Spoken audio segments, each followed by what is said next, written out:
Sino pala si Laya Queen? Now I'm going to share to you a part of me. How did I get from nothing to something? So ano palang nangyari sa buhay ko? Paano ako naging teacher dito sa Singapore? Firstly, I would like to share kung paano nagsimula ang lahat. Hi, teachers, mga kapwa kong beshies! Welcome to my channel. This is Laya Queen. Kumusta? Kumusta po kayo? And now I'm back. Kagaya mo, mahirap lang din po ako. I'm also poor. Ang nanay at tatay ko, wala po silang trabaho. And mula nung bata pa ako, sinasabi nila sa akin na dapat ako makapagtapos ng pag-aaral. Dapat akong mag-aral para may stable job ako. Siguro naman ay ganun din, and hopefully yun din ang nasabi ng mga magulang ninyo nung bata pa kayo. I think mostly is.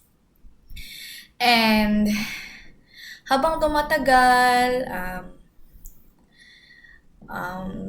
my childhood years is not that easy, okay? And syempre yung nanay at tatay ko walang trabaho. So, as a child, gumagawa ako ng paraan para makatulong ako sa kanila. And as a breadwinner, sinisikapan ko na makatulong ako makabili ng bigas. Like for example, nangyari yan sa buhay ko mula nung nasa elementary pa ako, nagtitinda ako ng saging. Oo, nagtitinda ako ng saging sa classroom. Tinatanong ako ng guro ko, ba't ako nagtitinda? Ang sinasabi ko, para makatulong ako pambili ng bigas. Kasi yan naman talaga ang ginagawa ko. And then, pagkarating ko ng secondary, nagtinda naman ulit ako ng atsara and you know atsara. Yeah, I think to those who knows, masarap po yan. Okay? It's like sour and sweet taste. Oo, nagtitinda din ako ulit and the reason is para makatulong ako sa magulang ko. Wala ba talagang trabaho yung magulang ko? Oo. Wala. As in, wala. Yung tatay ko naman, on and off lang yung trabaho niya. Okay? Hindi ganun ka-stable. Ano po siya, parang arawan or parang pakyawan, kung sa Bisaya pa. Ano po, panday, ganun. Actually, noong una, ano siya, bodyguard ng Duterte family, something like that. Pero I think something happened, kaya ganun ang nangyari. So, yun nga, mahirap yung pamilya ko and namulat ako sa katotohanan kung gaano kahirap ang buhay kung hindi ako mag-aaral and anong pwede kong gawin para makatulong ako at makaahon sa hirap. Until such time na natapos ko na yung pag-aaral ko sa high school, sinabihan ako agad ng magulang ko na hindi nila ako kayang ipag-aral sa university. Kasi daw, wala daw silang perang pang-aral sa akin, panggastos sa lahat-lahat. Ako naman ay porsigido. Kasi yun nga, naniniwala ako na lalo na nasa tama akong edad na. At natutunan ko din yan sa mga guro ko na the only key to poverty is education. So, porsigido talaga ako. Gusto kong makapag-aral sa college para kung matapos ako, ay pwede ko na silang matulungan. Now, Kasi nga, walang pang-aral ang magulang ko sa akin.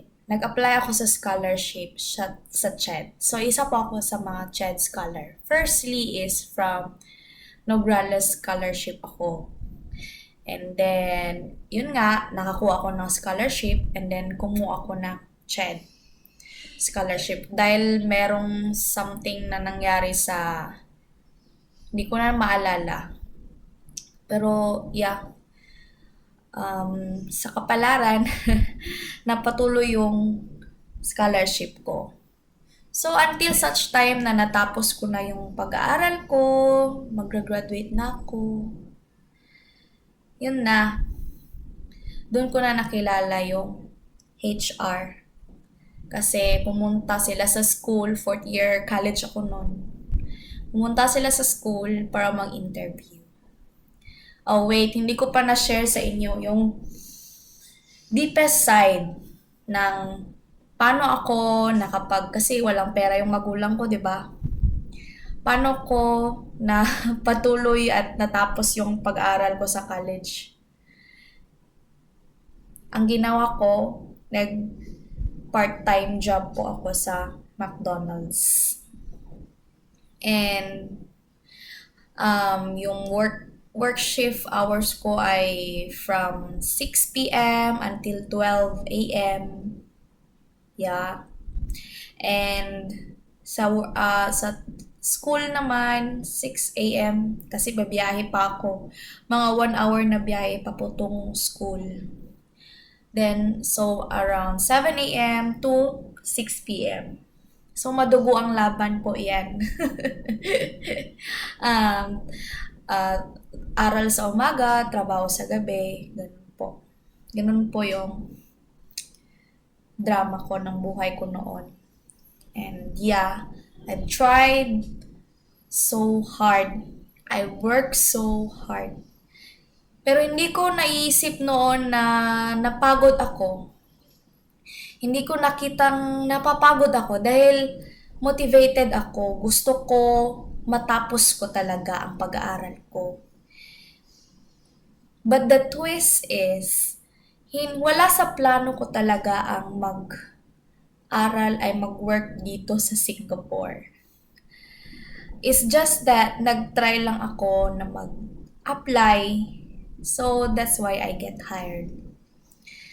Sana naman ay na-inspired ko kayo sa kwento ko ng buhay ko. And that is the reason why I am here now. And lalo akong nagpatuloy dahil may deepest why pa ako.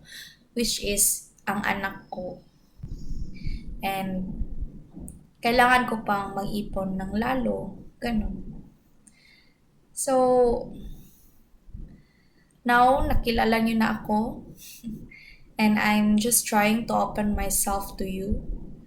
In case hindi niyo pa kilala and so that mas maintindihan ninyo kung bakit ako gumagawa ng ganitong video. Also, mga video ko po dito, wala pa akong nakukuhang commission dito. Hindi po ako monetize sa YouTube. And bakit ako patuloy na gumagawa ng ganitong video? Masaya kasi ako. Masaya ako in a way na nakakatulong ako sa ibang guro, lalo na yung mga nakita kong message.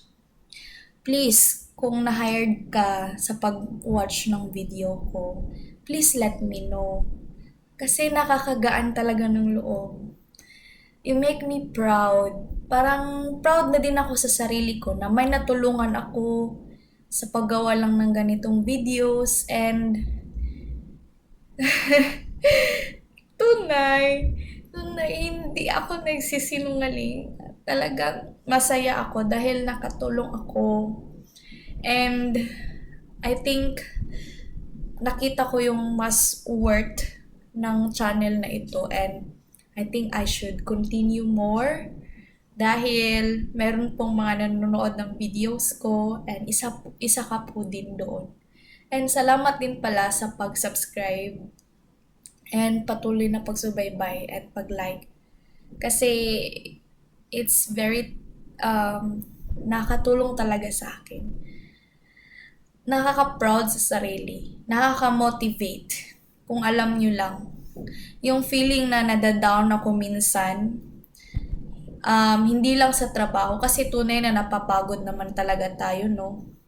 Pero minsan hinahanap natin yung motivation na meron palang naglo-look up din sa akin. Ganun. Yung naalala ko din yung reason kung bakit ako nandito. Ganun. So, thank you po pala sa pagsubaybay and for watching my videos.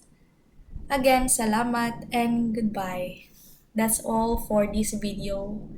And salamat sa time din sa pag-watch. Thank you.